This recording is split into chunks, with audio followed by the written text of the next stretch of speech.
Welcome everyone. Nice to be here. Ooh, there's a nice easy early quiet. So let's go with that for just a moment.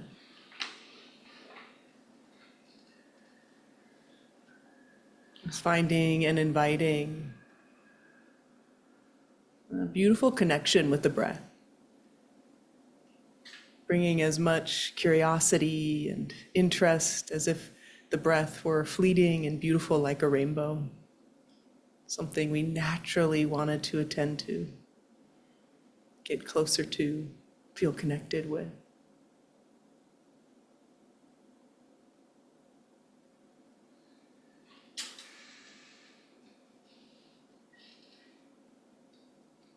Soften through the eyes. And soften even more through the bottom, just the eyelids at the very bottom. And soften around the brows, the top of the eyes.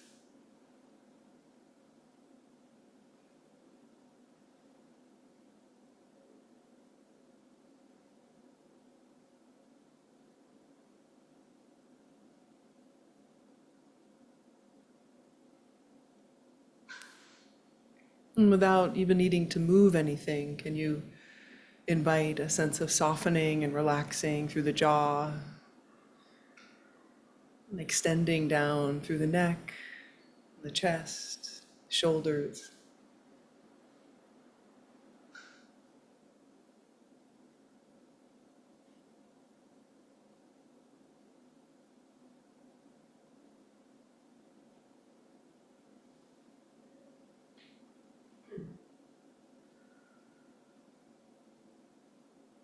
And for just a couple moments, see if you can feel a sense of this body and this breath as a place of refuge,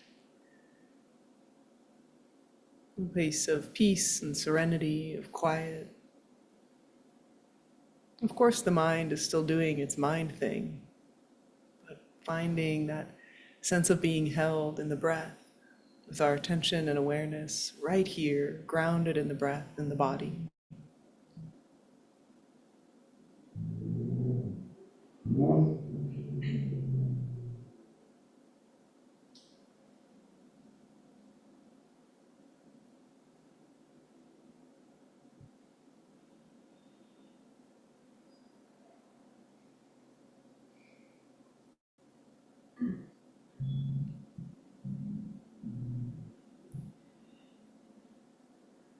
Often these moments of settling into that inner sense of awareness and attention, it can really give us a sweet little sense of being intimately close with our own experience, right here with ourselves.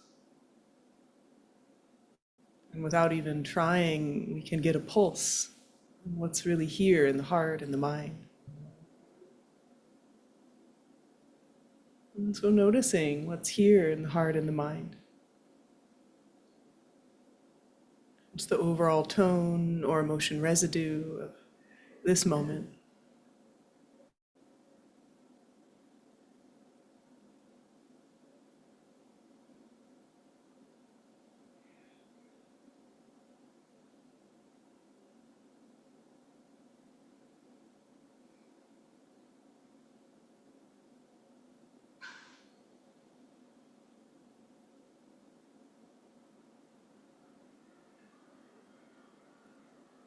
And for just 3 more breaths, see what wants to soften, see what wants gentleness.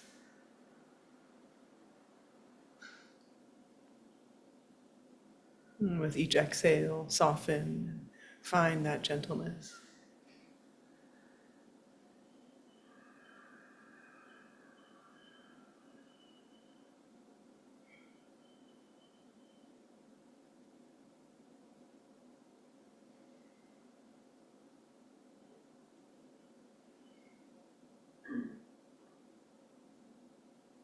And I won't ring a bell to signal anything ending.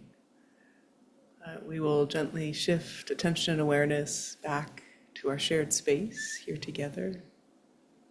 You can keep your eyes closed if you like, or blink them back open.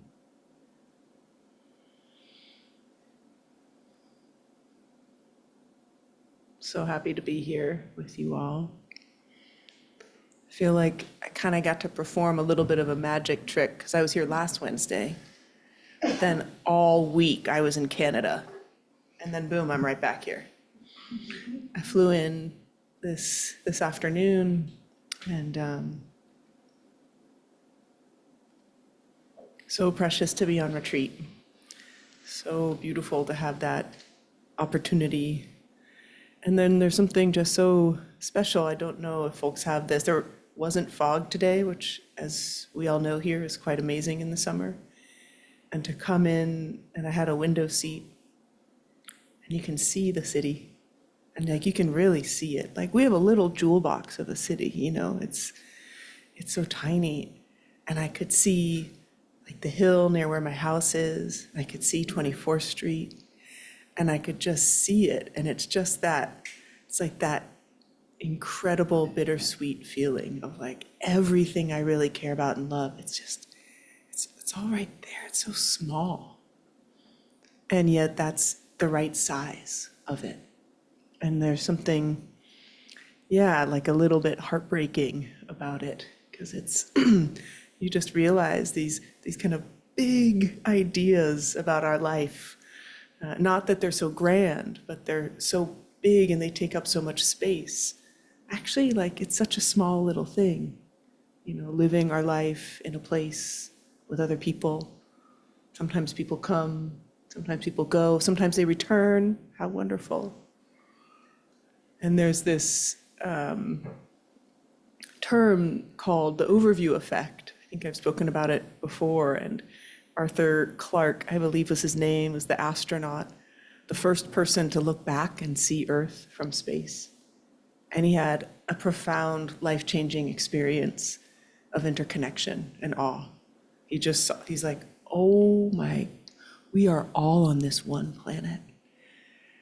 And I think so much about being on retreat for me, there's an experience of, what am I doing here? And not just like here on retreat, but like really, like what am I doing here on this planet, you know, in this life? And it's so kind of awkward, that feeling. It's so much easier to be in that big picture of our life in which we have to do the groceries and change the key litter and do this and that, you know, it's like there's all the things, it fills all the space. And then we get that sense of almost like pulling back, even though paradoxically on retreat, we're like so close in with ourselves. But that space that we get from our life, it can give us that experience, that overview effect of really seeing and like directly knowing the interdependence and impermanence, right? You know, like thinking, like flying overhead and seeing the hillside where I like do my walks when I have breaks during the day. And again, for me, I feel so big when I'm walking around the city. Like I grew up here, I know the city, and there's something about that space from it. And I remember the first night I came back here after a month-long retreat, and I had that same feeling of what we're all doing here is so precious and it's so small, but it matters so much. It's such a funny kind of paradox of feeling. And I'm curious for all of us, many of whom I'm so fortunate to get to see fairly often here, and some of you maybe not as much, or maybe the first time. What are you doing here? And I don't mean in your life. I wish we had time for that tonight, but that's going to have to be a longer session. But you know, what are we doing here to come here and practice? I think once in a while it's really good to kind of shake it up, because especially folks who come here regularly, there's such a beautiful dedication and diligence that's so obvious, right? Like coming here, and it can become like a ritual. and one that feels, quite good. But it can also become like a routine that we aren't really paying attention to, like, why are we coming here? And there's a lot of really good reasons, but I'd love us to just spend a moment and really consider, like, what are we doing here? Why are we here gathered this evening? And I know it's not just for my awesome jokes, though sometimes they're kind of good. I was joking about my bad Dharma jokes. It's like, I don't even know. I think the farther along you get on the path, the more you laugh at your own jokes, which is good news, but also bad news for everybody else who has to suffer them.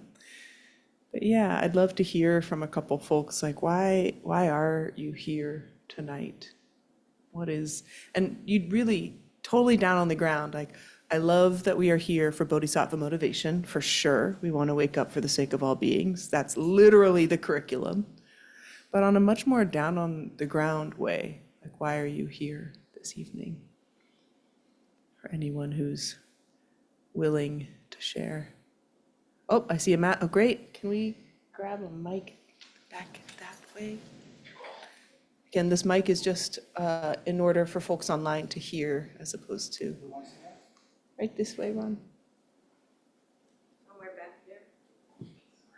That's fine. So very simply, to be quiet with myself, because I tend to fill up my time with a lot of busyness, which is some very great stuff, but Yeah, just to be quiet with myself. beautiful. Yeah, and I think that is one thing on retreat that you can see pretty clearly is a little bit of quietness with ourselves. It has a variety of effects, but one thing is we actually start to have a deeper remembering kind of our own mind and our own experience outside of the things we're supposed to do and the things we need to respond to. And again, this kind of more habitual way of responding to the world and this kind of authentic knowing. I got to be on retreat with these beautiful humans. Some people in this room know Chris McKenna and Megan Cowan, and in the kind of lineage of this place, they were teachers at the very kind of first iteration of one of the centers that this center came out of. Beautiful teachers, and Chris would use the word, the meditation helps us reconnect to an intuition, a deeper knowing. And for me, that feels really like awareness and those insights that arise from that stillness and that space.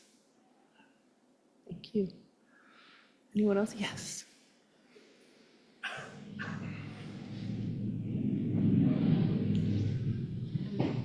I noticed after I started coming here that my mood was elevated.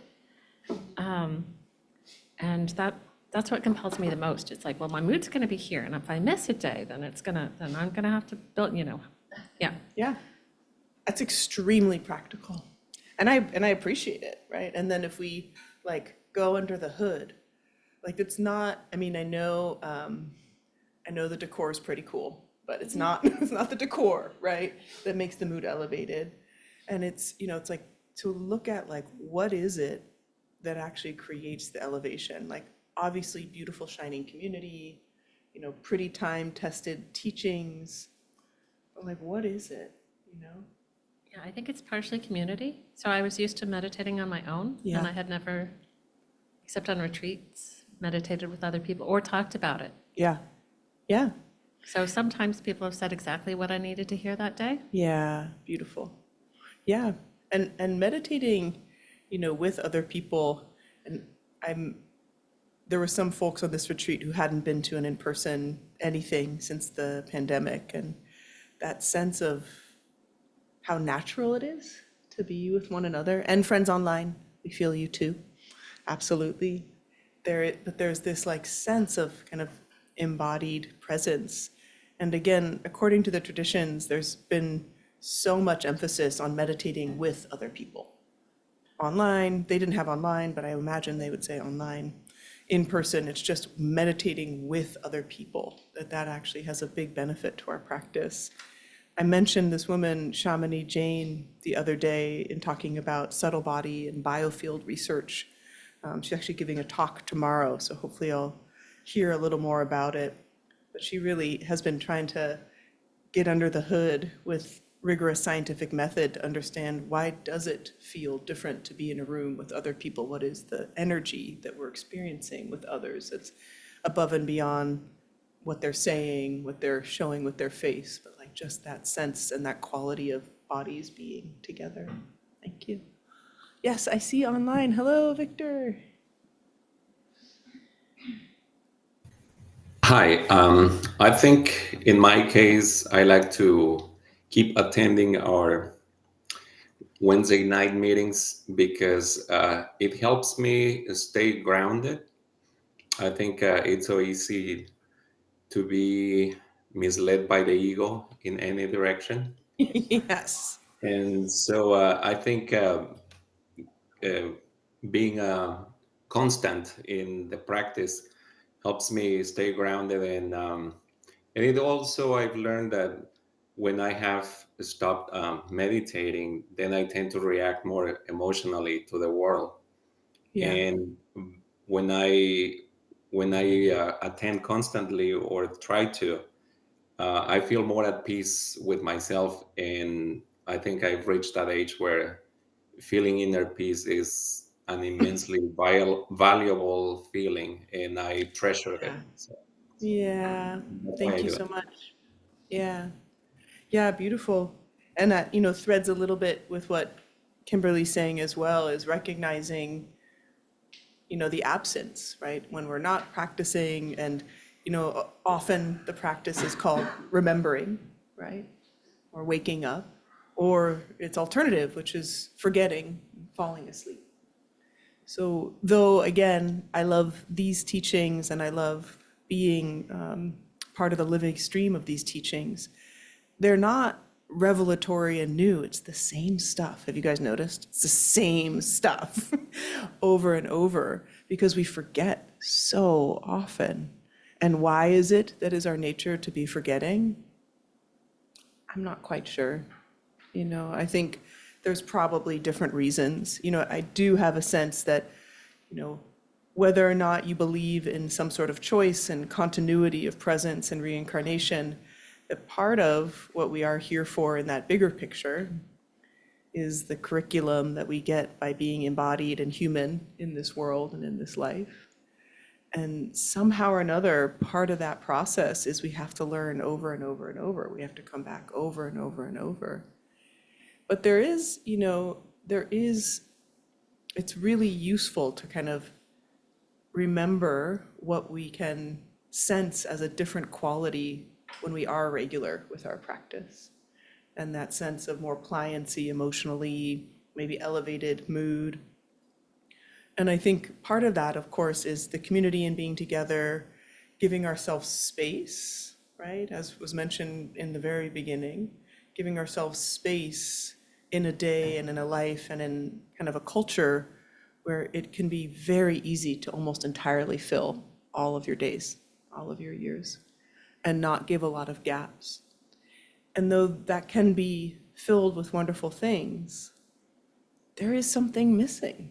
I don't need to sell this to you all because you're here, but it's interesting to think about, like, what is it that's missing? Because you could, especially in the Bay Area, you could literally attend an endless stream of workshops and retreats, right? And that would be, largely good, certainly better than like an endless stream of horror action movies, or, right, like there would be a nourishing quality there. But giving ourselves that regularity of practice and giving ourselves like time for retreat on occasion, there's something beautiful about this householder life. So in the traditions, of course, there's the monastics who full-time live in the monastery, and their entire life is kind of imbued with practice. Though, from what I've heard from friends who are monks and nuns, the monastery can be spicy. There's still drama. There's still a lot of drama, right? It's not as though, somehow beings who are living in spiritual communities are free from just the human things.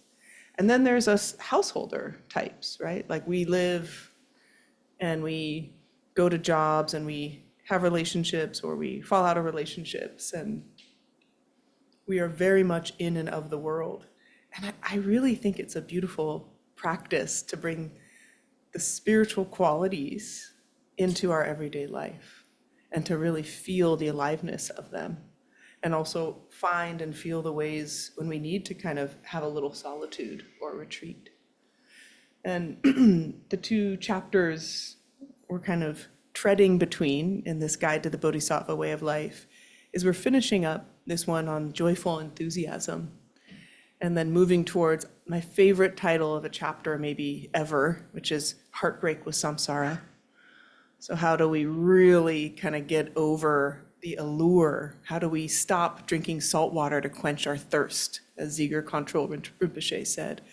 How do we really see that constant desire towards something out there won't bring us the peace of mind that we seek, won't bring us the satisfaction and enjoyment we're actually looking for? And I think this, kind of coming in and out of the world a bit when we're in our practice or when we get some time for retreat. And, as many folks in this room know, a half day of retreat can blow you wide open. Right? You can be completely open and really feel that sense of tenderness that retreat offers. And it's funny, like when I was flying home today, I was like, man, you go on retreat, you blow your heart open, and then you bring it back to this world? Like, who created this system? And yet it's really like I've been so surprised, like even in just the small ways of like entering my house and leaving my house, being able to notice how I'm moving through the world instead of just move through the world in those habitual ways. And the promise of these practices is that we start to bring that awareness to everything, that we can actually see ourselves in what we're doing. And we can see, not only the ways that we'd like to maybe shift or change our behavior, but we can also kind of see the much bigger picture of the world that we're living in, of our impact in it, of that interconnection and impermanence. Because there's these beautiful qualities of wanting to train the mind and stabilize the mind, unbelievably essential. We'll get to that again in a moment. And then as essential, if not maybe more, is shifting and changing the way that we see the world and the way that we see ourselves in relationship to the world. And often on retreat, like I said, it's like that flyover feeling when you see your life and you can like get this space from it. It can really shift your whole perspective. And kind of flying over San Francisco, and I had this sense of like all the beings who have all their lives going on in their version of their neighborhoods and their roots, and all of us moving together with this kind of shared plight of doing our very best to be our very best with ourselves and others, and something so tenderizing about that. I thought for this evening, it would be nice to do a meditation that's an equanimity meditation. I've taught this here before, and a beautiful teacher, Tig O'Malley, someone I learned it from. I can't remember who he learned it from. This is called the Holding Both meditation. And it's an equanimity meditation because it really gives us that view, that bigger view. Because what we see in the bigger view is it's not that everything's so potentially wonderful all the time. And it's also not that everything's so potentially terrible all the time. It's that it's both. And it's like that insight on retreat, or, so many different kinds of work that folks do spiritually, that insight over and over and over, that we can hold both the 10,000 joys or the 10,000 sorrows, and not just an idea of that, but really feeling that. On this retreat, it was in a place called Salt Spring Island It's in Canada. It's very beautiful. On an organic farm, and it's height spring and like all the wildness of the flowers and just very beautiful. And barn swallows, very pretty little birds, often seen tattooed on people's body. For some reason, a very popular tattoo kind of outline. And the barn swallows are making their little mud nests in which they have their babies. And when we got there was like 6 babies in this little nest that was right above where we ate. And I just like every day was like just captivated by these little birds, and then their mom, dad, who knows, who would come, and right as she would come, their little mouths would open and they'd cry out all in unison, and she would give one bug per little baby bird, and then go back out and do it again and back out. And there's something just like so beautiful about that. And when the heart is open and when you're present and you can see it, it just feels so much more valuable than if you're just distracted and running around, right? And then a couple days ago, the birds started coming out of the nest. And I literally thought I was gonna have a heart attack. Like, I was so sad and so happy. And I was like, I can't handle this. It was like too much for me. And then they're trying to fly, and I was like, oh my God, like trust fall, like how can I, intervene somehow? And it was like, it's so interesting to just feel how beautiful our heart can be, that we can get that kind of transmission from the natural world of, risk and beauty and growth and opening. And all the birds, all the little baby birds came out of the nest at one point. And then I thought they flew away, but actually they went to like flight school, just like another little area of the roof where they would practice, and their mom would still bring them little bugs. And it was so much to hold in the heart, to hold in the sensitive heart, and knowing like there's this big, great eagle above, and then like these little bugs, like they're pretty wonderful too. Like that whole process of letting your heart truly be tenderized by the world. And it's such a gift and such a training, and just being able to hold both, like the beauty of that mother or father swallow and those little babies, and then the sorrow that for sure not all of them will make it, right? That it will change, it'll be over, that all those flowers actually, of course, they will die, right? It's just that pure vision, or sometimes called sacred vision, when we can see it. There's this very kind of famous apocryphal story of a Zen master, and he has, his favorite cup that he uses every time in the dining hall. And one of his students kind of confronts him and says, I see you really have a preference for this cup. You like this cup like better than all cups. I thought we were not supposed to have any preferences, And he's like, oh, I love it because I already can see it broken. And there's another version of the story where he like just immediately tosses it off the table and it breaks. He's like, I already knew it would be broken. Just that, can we love what we will also lose? Can we keep the heart that open? And in the holding both practice, we literally use hands to imagine holding all that is beautiful and joyful and good in our life, and then holding all that is also difficult and hard to be with in our life. And can we balance between the two? So, huge preamble. Let's give ourselves a moment to settle in here for practice.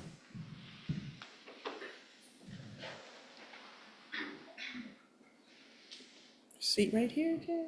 Right on time.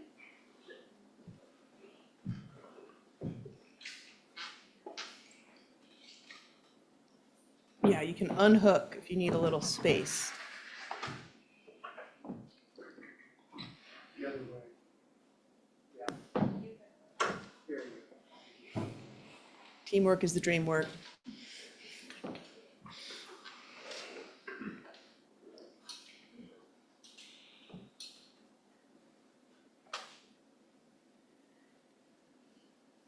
So starting from where we began in this practice of just noticing what's here in the body.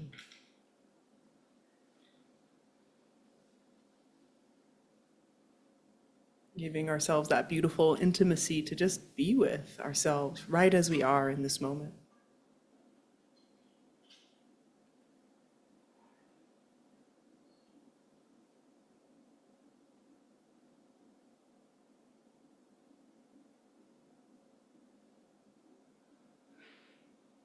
And when the bell rings, inviting attention and awareness to fully enter and be with the breath.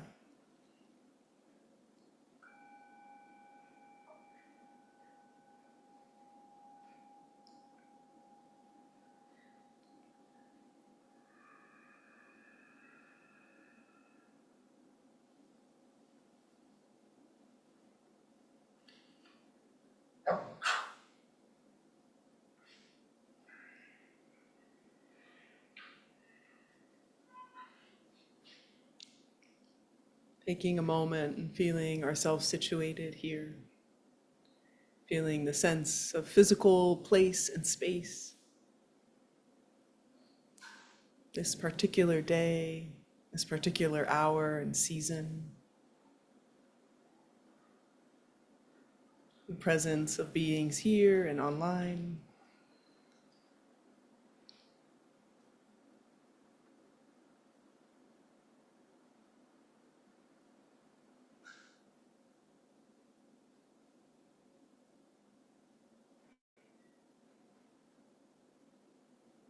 Feeling and inviting the support of the earth beneath us.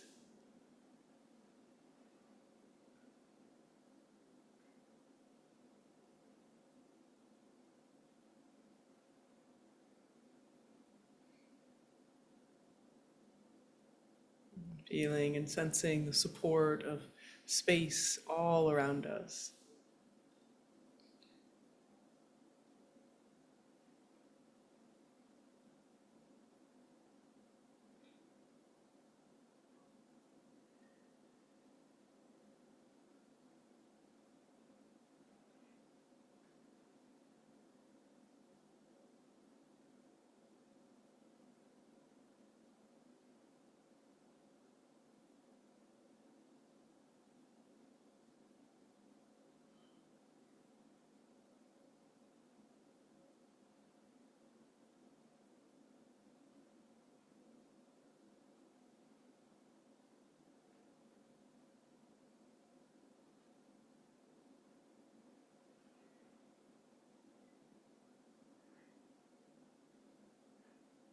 Letting the breath be a gentle anchor. We know the mind will wander and find its way elsewhere. Can we really feel the value and benefit of each moment when we return? So letting the breath, either at the belly or the nostrils, be the focus of our practice and meditation.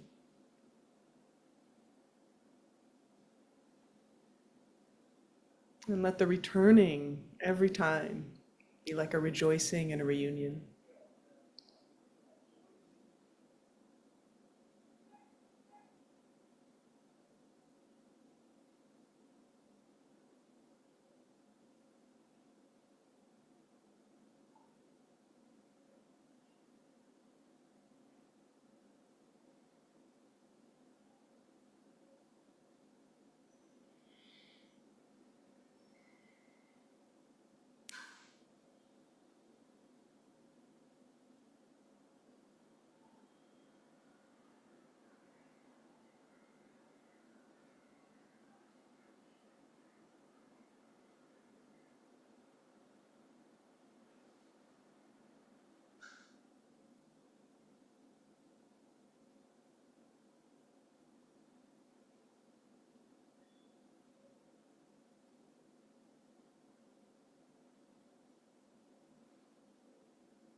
Fortunately, the breath doesn't need us to pay attention.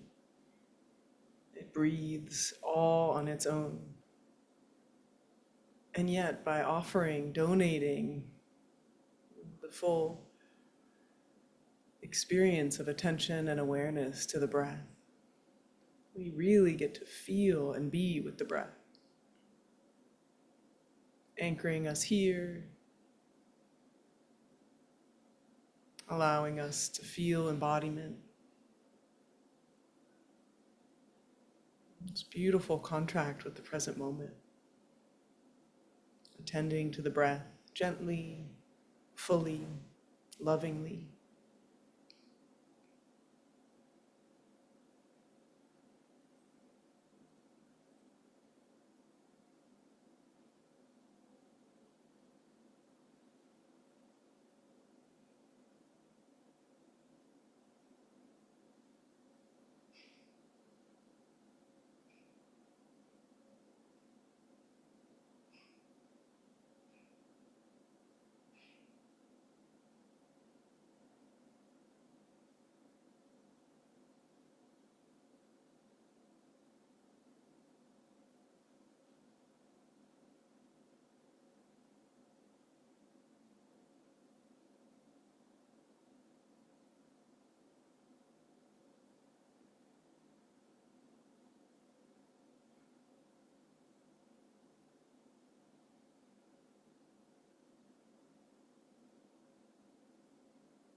When we return to the breath, we feel it as a sense of choice, choosing to return once again.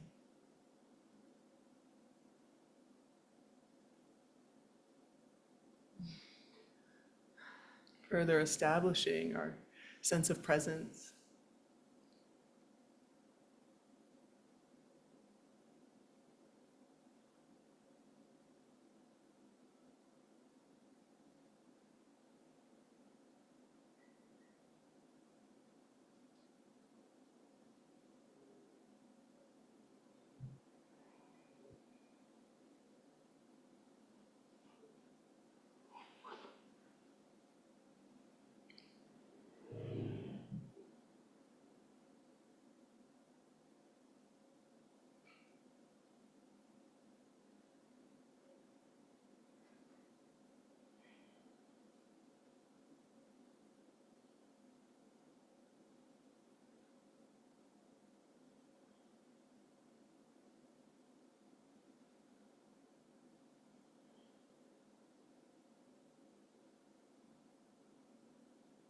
And gently shifting attention and awareness from the breath and the body to the mind, imagination, memory.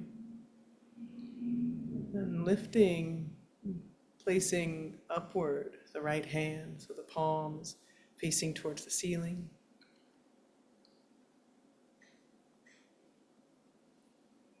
And imagining that this palm or this open hand is holding the goodness that's in our life. This could be the people, the beings of many sorts, who we feel a sense of rejoicing and care. This could be the sources of beauty from the natural world, our sense of creativity, satisfaction,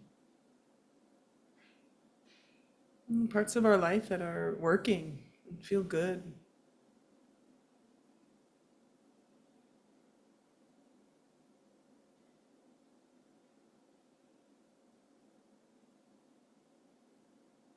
These could be very specific, or this could be just the overall feeling of holding what's good, holding the joys and the delights.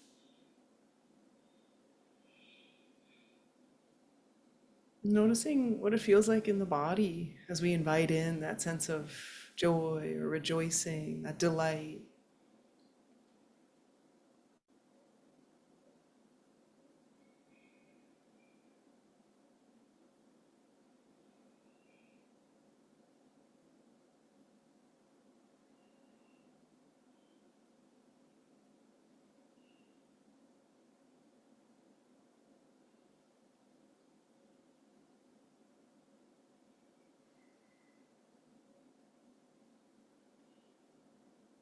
For a couple moments, just feel the sense of that in the body and feel the sense of that being held in the right hand.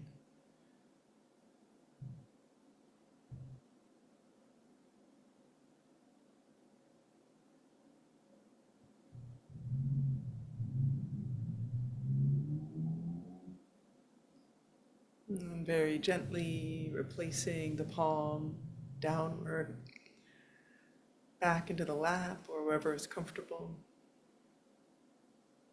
And gently shifting, having the left palm facing the ceiling, feeling and sensing it being open, and a willingness to receive the parts in our life that maybe are harder to be with and hold, the relationships that are difficult or challenging,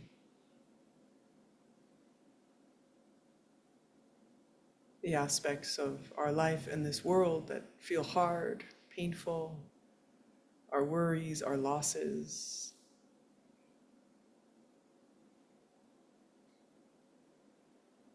Again, noticing how does it feel in the body as we make space to hold these harder, more challenging or difficult aspects.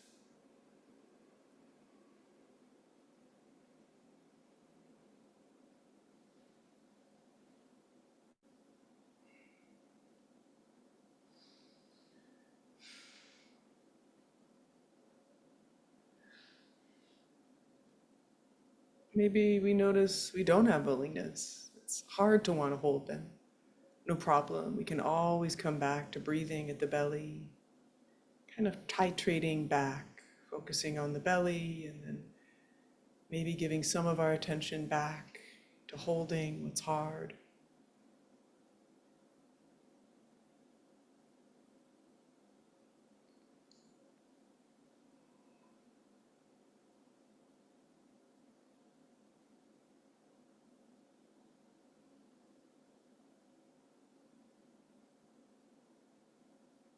Notice how different it is to hold this more difficult material, this dukkha, this undeniable and very often unwelcome aspect of loss and change, challenge and difficulty.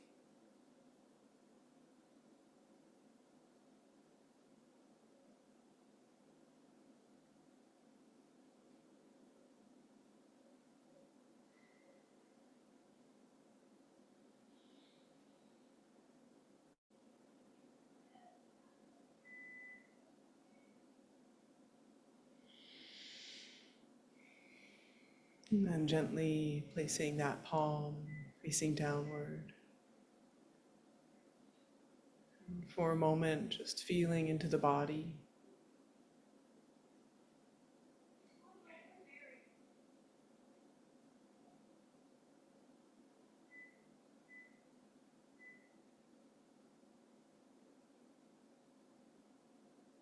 And then gently inviting both palms to face upward. Feeling and sensing in the right palm this goodness, this richness of our life, of this world. And in the left palm, these difficulties and challenges.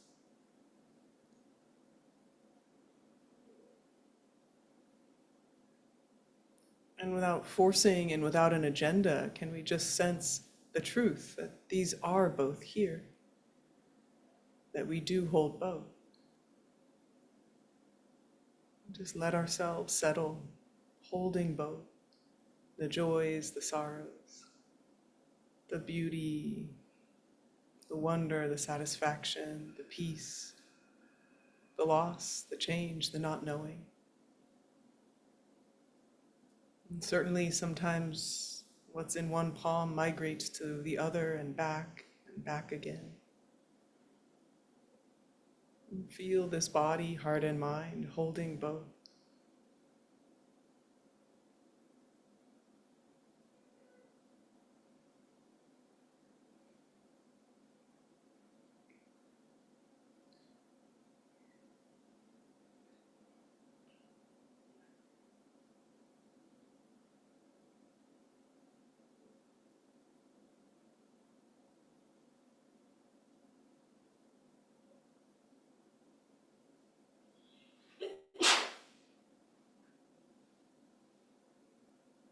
Feeling just a sense of strength, durability, trustworthiness of the heart that can hold both.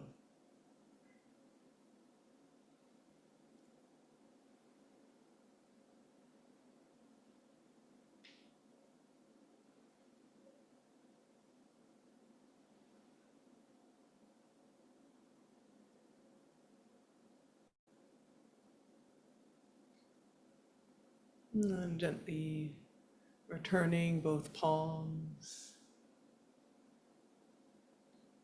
reconnecting to the body and the breath, releasing the images and thoughts, and just being with this body, this heart, and this mind. It's able to hold this full spectrum of our experience.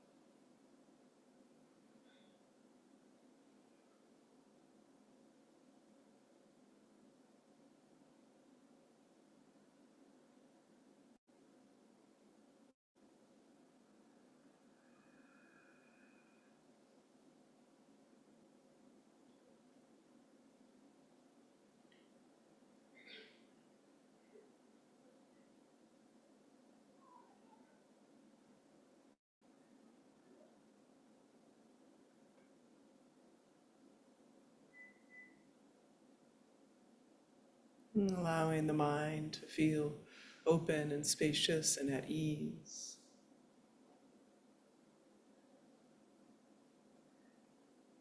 Nothing to fight, nothing to crave. Just here, open, awake, and present with reality just as it is.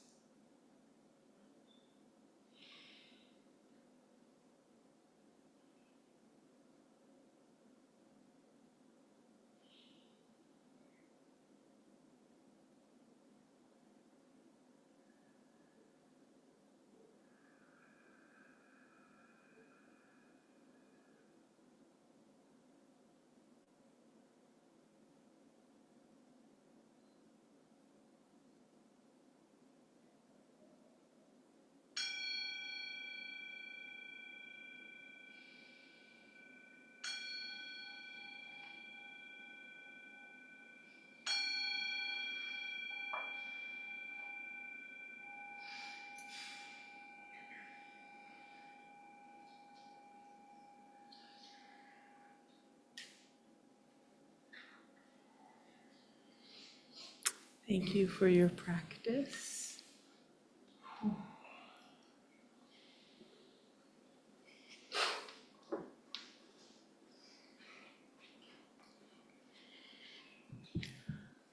So I didn't mention this yet. I'm Eve. Welcome to the Dharma Collective. This is the Well of Being Wednesdays, our totally resplendent Dharma community. And in order for us to constellate in these ways and really make the teachings come alive, we have the good fortune of sharing with one another. And just as Kimberly mentioned, sometimes someone says something we needed to hear. It was the question that we were most wanting to ask, or the reflection we didn't even know was inside of us. And we're so lucky here to have a community of practitioners who are interested in sharing and reflecting, and just to say that everyone is welcome to share and reflect.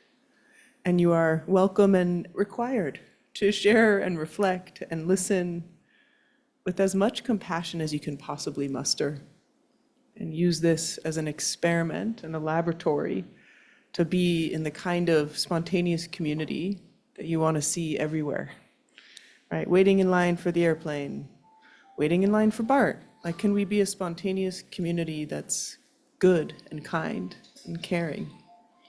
So that's our goal and charge here, including when phones go off. No big deal. I know, it's the worst feeling. I totally get it. No problem. No problem.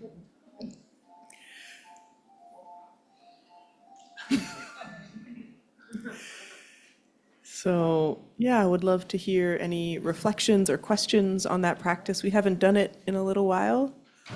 And yeah, would be curious to hear from both. Yes, please. Yep.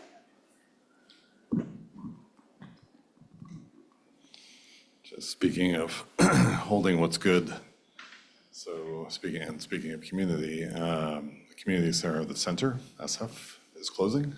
I know, I saw And that. yeah, it's really a bummer. And a friend of mine, If anyone didn't hear that, the Center SF, which is like a yoga consciousness center, is closing. so anyway, so I have a friend who's particularly bummed out about it. And I'm sad about it too, but I live fairly far away, so didn't get there that often, but I was out walking my dog, and so I'm like, I took a picture of me and my dog, and of course, some of you who have met Callie, and like if you get within 1.5 feet of her, she's going to kiss you. It's just the type of girl she is. And so I sent this friend this picture of me and the dog, and going like, at least we still have dogs. Yeah. So that is one of the good things. Yeah, we have 2 amazing Dharma dogs here tonight, in abundance. Just And dogs are good. can I ask you a follow-up? Is like, what is it like to like explicitly in that same moment? Because you described like a very much in the world, on the spot of like, yes, the suffering and dogs.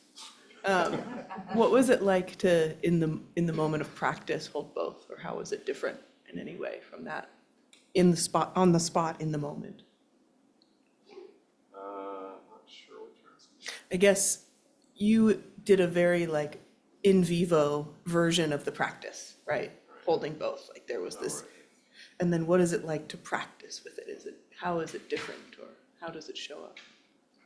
It was fairly spontaneous. I mean, like there wasn't a lot of thought. I mean, it's just,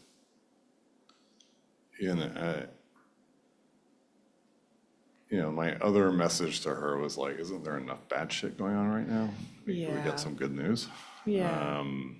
Aside from having this significant community space closing. Yeah. So, I mean, that's kind of the first thing that just came up, just Yeah. because, like I feel the loss of that Yeah. place. But, then it was just kind of, I guess, naturally followed by, I've got this awesome dog in front of me Yes. and who is just radiating like kisses. Yeah. And, like, it's just not a bad thing. And Yeah. it's just, there's something awesome about that, and you Yeah. just have to acknowledge that, like, she's completely unconcerned about the center. Yes, that's true. And I She's think, just like, oh, I have my human. This is amazing. I get to get some. and I think it's, there's a tricky piece of this practice where it can feel like we're bypassing, right? We're like, all these hard things, but look at the good things too. And so that's why I love doing it sitting here, where we're not trying to, deflect or like literally holding both. So thank you for that. Yeah, and yeah, really sad indeed. Let's hold on to our community centers the best we can. Thank you. Again, just seeing the joy of a dog, Yeah, or really most animals. yeah. Cats can be a little bit hit or miss, but love cats, but Oh my God, we'll have a discussion about that another time. Anybody else? Yeah. I found it really hard because I found that my sense of the good things is that they're really, first of all, they're light, they seem like they're much more transitory, whereas the bad things seems like they're heavy and go on and on and on. And, it's almost like you talked about the little birds. It's like there's this moment, and part of their transitoriness is, I guess, what makes them so special. And so, the flower, the bird, the little bird, but that the dark side feels like it's very, like it just kind of goes on and on and on and threatens. So it feels like there's this kind of, oh, we got some dog action here. And don't forget, there's dogs. So it was just really challenging to try to, and, because it's part of what came to me was also that, well, this dark stuff is transitory as well. It just doesn't feel that way. It feels like it's in Yeah. our face all the time. And Tom, I love that share, because I think in these practices, insight can arise, without us trying to be like, I should want to hold both, or there, and like, I really hesitate on giving too much directionality, but what you described is like, oh, like this good stuff that I really want to orient towards, gosh, it's always changing, right? And that bad stuff, wait, it's also always changing. And there, that is like, if we stabilize there, or like even the glimpse of it is such a beautiful glimpse of like, yeah, they're both always changing. So, thank you. I saw a couple hands, yes. Tori. Yeah, I think what came up, this is like out loud, amplified. What came up for me in that practice, which I really appreciated, I had like kind of a tough day in the work world today, and those things in the right hand felt really, really big coming in here today. But Yeah. it helped to ground me back into how really, really big and awesome things in the left hand are as well. And like tapping into a thing that I've been thinking about and meditating about a lot lately is just being like the source of my own stability, and how that's like a common thread with all of the practices, and just like,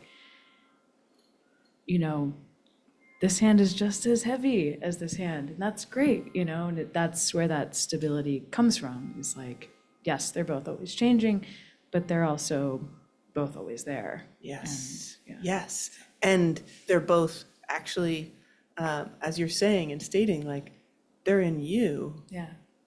And that's another one of those insights where it's a really awkward insight, because you kind of want it to be out there. Yeah. And then you're like, God damn it. They're both in here, like, yeah, the outside world like occasions it, you could say it, but it's in here. And again, I didn't want to cede too much, but man, these things go back and forth in us, right? Especially the people. Come on, right? Like, you're the best source and you're the worst, just that, and it is really, again, this is the quintessential view of equanimity, of there's something bigger than both. They both really, really matter. And like all the people in both hands, and all, like they both really matter. And there's like something bigger It's like me seeing and being like, God, I spend 75% of my time in like 1/4 of the San Francisco neighborhoods. Like, right, having that, I was like, I need to go to the Sunset more. It's just like we're in these like such familiar grooves that we can lose sight of just the bigger. So, thank you. I think there was, yeah, yes. I appreciated what you said about things moving between the two hands. I found that, in an exercise like this, you might kind of go to the extremes a little bit, like, what are the best things? And those go in this hand. What are the worst things? Those go in this hand. And when you have like such strong feelings about something, it's kind of where the most love is. And that's also where the most hurt can happen. Yeah. And so when you think about what goes in one hand, like that's really awesome, anything that is hard about those awesome people or those awesome things are also the most painful when they, don't go the way you want or whatever. And they have some sort of aspect to them that is hard. Yeah.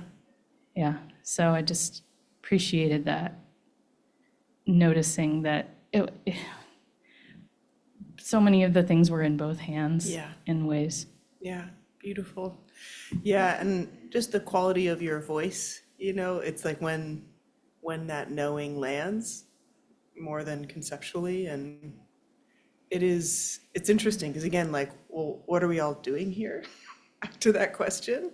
And it is, of course, these practices, it's kind of like we've decided to commit to actually showing up fully for our life.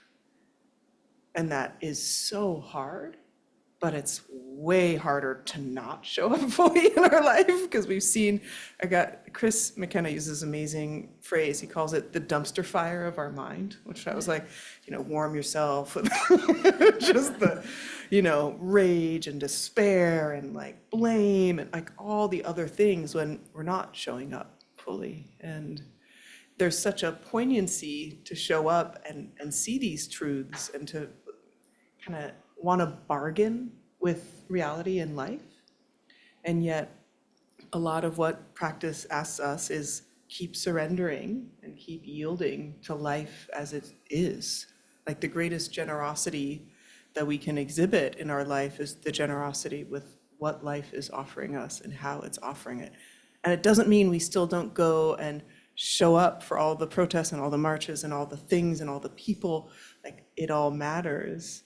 And yet how we hold it, it's like that difference between heaven and hell. Like it's just very thin. Like it's inspiring, it's motivating, or it's overwhelming and demanding. And a lot of that is whether we're willing to do the work to show up, which in some ways is seeing our role and responsibility and having to take over and over that bigger view of both impermanence and interdependence, which is undeniable when you start looking closely. I'm sorry, this is like a little hard it's about a small animal, but it is a truism. Like I was there on this retreat, like I said, unbelievably beautiful. There's baby bunnies, you guys, baby bunnies. And I'm sitting and I'm meditating on baby bunnies. And I'm like, this is too good. Like really, I had this moment of like, is this even retreat? Nothing's hard enough. And then like a big old dog came. And I like my whole everything. And I was like, oh yeah. Like that's this. And I like ran after the dog and I was like, I can't get it. And it's up. And just that, that ability to be with like the beauty of what's there and like also know like the impermanence of it's like it's really all around us, but we really try as best we can to ignore it and avoid it. And that's why it's so interesting is the holding both is also an impermanence teaching in the way that you both are describing it, right? things are changing, things are moving, right? They're kind of related to my own internal state. So there's a lot of dimensionality when we just pay attention to the close things. And I was mad at that dog for the whole week after. And it's like it's doing the dog thing, right? Like it's, but it's really tricky. And I did go tell the manager of the retreat, like a good, I thought, responsible person. They were like, yeah, it's a dog. And I was like, okay. But yeah, it's really hard to be with both. Really, really hard, really difficult curriculum to be on this planet and in this world. Yeah. Anyone else? Yeah, Jimmy. I've done this practice a few times now, and I've done other types of equanimity practices that are very similar. It's the same concept, and what's hard for me in this practice, and then applying this to my life, is to resist the tendency to use the good stuff to mitigate Yeah. the not so great stuff, and to just experience them both with equanimity rather than wanting to think that there's some kind of balance there, because equanimity, as I've been taught, it's not about balance, but it's about accepting both in the same spirit. And it's part of my daily practice is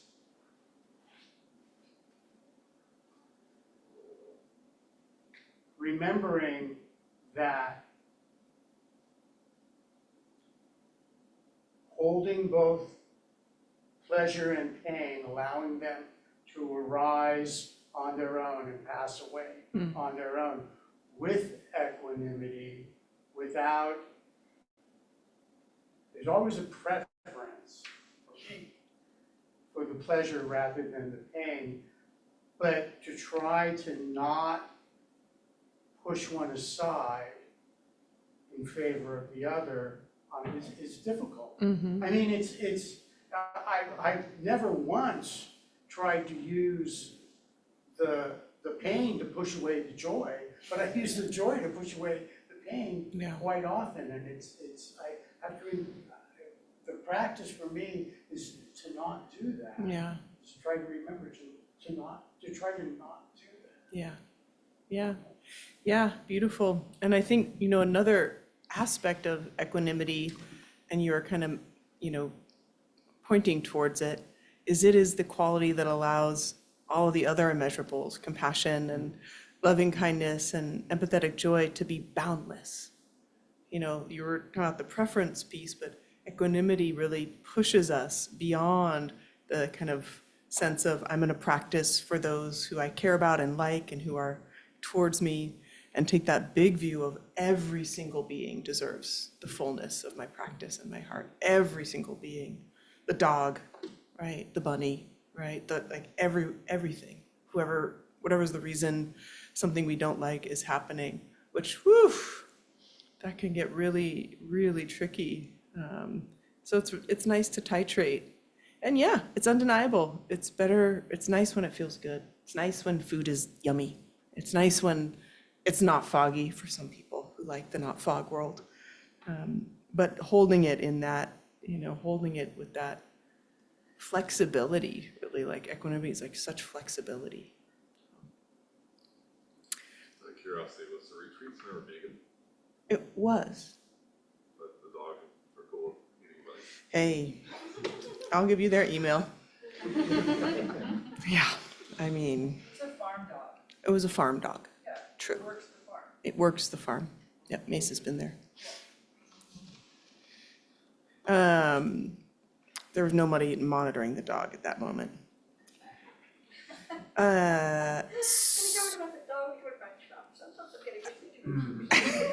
Yes, there's a lot of, it's true. And it is, I think this chapter again, which is on heroic perseverance, this ability to feel a sense of joy and motivation on our path, it really requires, as we spoke about last week, this connection to our basic goodness, to a sense of confidence that is forged not out of something we've done or not out of things going our way, but forged out of a true sense of goodness, which actually includes a true sense of impermanence, right? Recognizing that everything is always dynamically changing and everything has this seed essence potential of goodness. All the beings have the seed essence potential of goodness. And that, that's a really interesting one, to kind of bring this view of like, can I really feel my core goodness alongside feeling and recognizing everything changing, impermanence and loss? My goodness that isn't tethered to that something feeling good, something being able to held on to that feels good. And that's always what we're kind of moving towards in these practices, finding that true, deeper refuge that isn't changed by the surface level of what's happening. And not meaning not changed, of course we get upset and we get hurt and maybe, in a prolonged way, but we have access to something that's deeper. We're continuing to come back to something that's deeper. So there's these are a couple stanzas here that are, one of them is actually quite well known. And this is talking about how do we start to long for the right kind of pleasure, like the right kind of joy and enthusiasm, that which brings us closer to the path. And Shanti Deva says here, and since I never have enough of pleasure, honey on the razor's edge, how could I have enough merit, fruits of which are happiness and peace? And it's interesting, this phrase, this idea of the honey on the razor's edge has been kind of used in a variety of ways to describe that kind of compulsive behavior towards seeking what is sweet, even as we're kind of like shredding our own tongue, right? So this like honey on the razor's edge is we can't stop long enough to see that which we are seeking is actually like harming us, right? So a simple one would be, desiring food that's really actually unwholesome and unhealthy for us and will clog our arteries, or desiring the kind of entertainment that makes us completely exhausted the next day and undermines our sense of well-being. So this, since I never have enough of pleasure, honey on the razor's edge, how could I have enough of merit, fruits of which are happiness and peace? So can we put our enthusiasm actually in this sense of merit, meaning what we are doing and generating with the intention of cultivating this heart and mind for all beings? And then he says, the elephant, tormented by the noonday sun, will dive into the waters of a lake. And likewise, I must plunge into this work that I bring it to completion.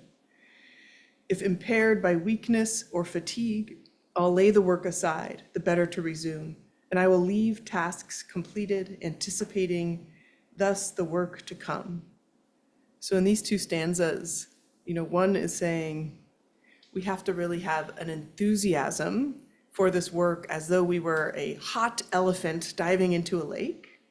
And we kind of plunge in like, here I am. And again, this work being stabilizing the mind by developing attention and kind of polishing that inner lens of the heart, the clear seeing, the recognizing of impermanence, the recognizing of interdependence.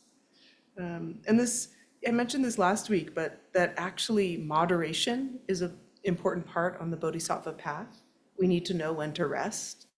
Like this is actually an essential piece of our enthusiasm. It's kind of joy can feel like we're just wired and we're up all the time, but this is really highlighting that in order to sustain this kind of, heroic perseverance, this joyful enthusiasm, we actually have to know when is enough. But retreat is also a good one to start feel. I'm like, wow, I get tired during the day. Generally, I'm just like, I'll just have some tea, right? But actually feel the natural rhythm of the body and our own fatigue. So then, and then he gets in here.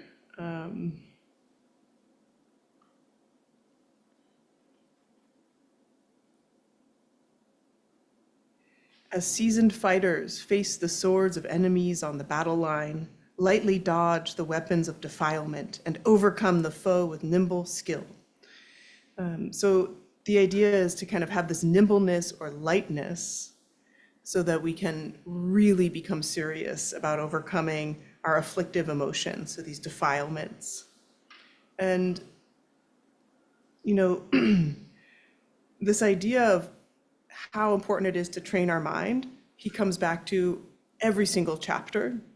And this essential quality of if we can't learn to have our mind discern clearly what is wholesome and unwholesome, to be able to attend clearly, like, we have no hope.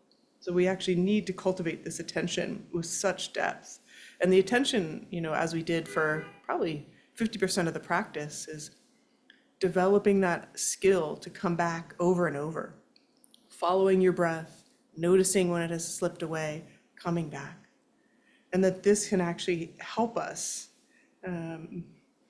be able to recognize when these defiled mind states arise. So it's, you know, I don't know about anybody else here, but I don't like being in airports. Anybody not like being in airports? It's like the whole thing, like even after I'm through security, I'm like, what's wrong? Something's wrong, right? And like, I noticed how like tight I was feeling, and to just be able to recognize these mind states when they arise. And it was hard for me. I was flying with a couple friends, and they were, you know, enjoying conversation, and I realized like I was shut down. I was like, just the facts, like, when are we getting on the plane? Where's the water? Do I have time to use the bathroom again? You know, it's recognizing and be able to see these mind states that prevent us sometimes, in that case wasn't a big deal, but prevent us from compassion. And for many of us, that has to do with the moderation piece. So has anybody noticed that when you're busy and have too many things going on, it's harder to be compassionate? Kindness, flexibility, like it's really, really tricky. And so how do we start kind of having this thirst or this desire for what's wholesome, not the kind of honey on the razor's edge, but, you know, really having that ambition like the hot elephant to wade into these cool waters of really supporting what can allow us to show up in a balanced way. So these, you know, these pieces all weaving together with enthusiasm. There's one last one I wanted to read by Pema Chodron here, or this last stanza is, the lichen hanging in the trees wafts to and fro, stirred by every breath of wind. Likewise, all I do will be achieved, enlivened by the movements of a joyful heart. So this idea that if, you know, we can just be like, we don't even have to effort that hard. We can be like the lichen in the tree that's blown by the warm wind. If we can align ourselves with enthusiasm, the Bodhisattva work isn't hard. It's easeful, like it feels good. We're like, I'm so in for this. This is so awesome. I'm a hot elephant. Let me get into this lake. And that we can really connect with the sense of joy of moving, you know, progress on the path. So Pema says here, despite the heartbreak of seeing the world suffering, we're joyful that we can do our part to alleviate rather than add to that misery. So that's that essence of joy, right? We are still seeing the world suffering. There's no denying it. It's in that hand. But we're also able to actually feel that more sustainable joy that we're doing our part. And even if we don't feel like we're doing enough, we are not adding more misery by having that shut down state of mind. And this happiness gives us access to a tremendous energy that was previously bound up in self-absorption, right? So if we're focused only on, you know, what can I do to make myself okay? What can I do to be better? Not only are we often not happy, honey on the razor's edge, like we're missing out on this energy that could be available to look around and be present with what's here and have that flexible, open heart. Now everything that took effort happened spontaneously and naturally. Imagine the upliftedness of a life where everything will be achieved, enlivened by the movements of a joyful heart. So that's finally finished enthusiasm. So heartbreak with samsara, next up. Yeah, and I think, this one is really, again, this ability to see clearly what is the ongoing source of our well-being. I'm probably going to move through the next chapter or two a little quicker because I would like us to focus on some teachings by the Dalai Lama leading up to his birthday in early July. So that is the plan. So let's, take a moment, reconnect here to the breath and the body.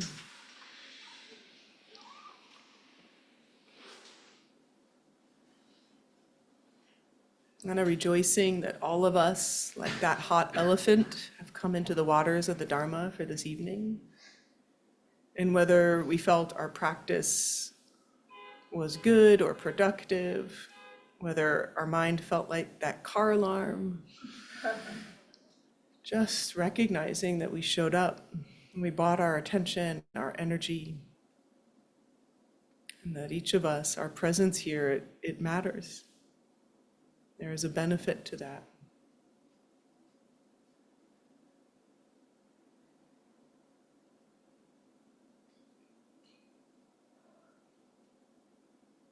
And we engage in this practice of the Bodhisattva, which is literally offering everything, all of our energy, anything that could be made of benefit. We offer it up, helping us get looser on what we cling to. So imagine offering the energy of our time here together. And so placing hands together in front of the heart, if that feels comfortable.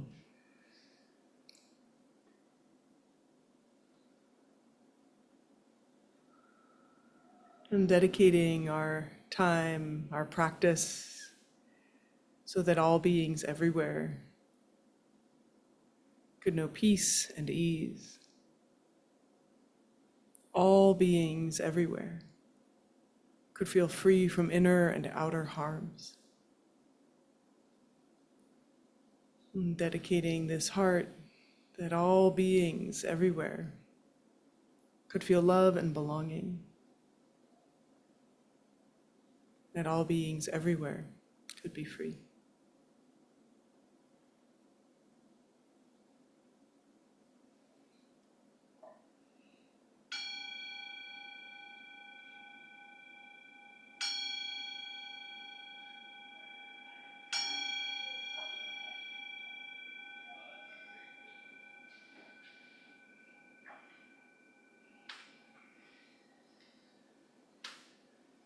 Thank you so much for your presence.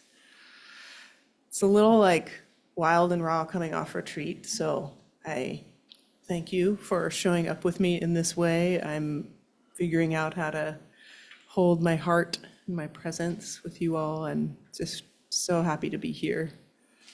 A couple announcements.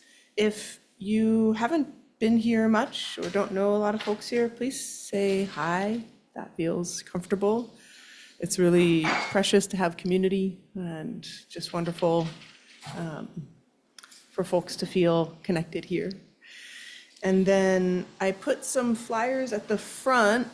I did this about 2 months ago, but some of you know I study with a teacher who really brings beautiful knowledge in how to use plants for ceremonial healing. I've worked with her using rose and sagebrush and bay laurel, and most recently with this sacred plant of tobacco. And we don't inhale it or smoke. Someone was asking me that. It's actually using it in this case as like a poultice or a bandage. And so we have that workshop in which I kind of just support her teachings. I'll offer some meditations related to it. It's next Saturday in Inverness, next Sunday in Inverness. There's information at the front. This Sunday, a dear friend of mine opened an acupuncture clinic, a community clinic in Alameda. And on Sunday from 4 to 6, I will be offering meditation on compassion, or sorry, loving kindness, this first one. And then there will be acupuncture points offered, and then a little more meditation to deepen into practice. It's very cool. I don't often cross the bridge, so I don't judge you if that seems hard. But if you have friends, you should tell them to go. Alameda Community Acupuncture, it's a beautiful spot. And I think that's it. I know Mace has some announcements here.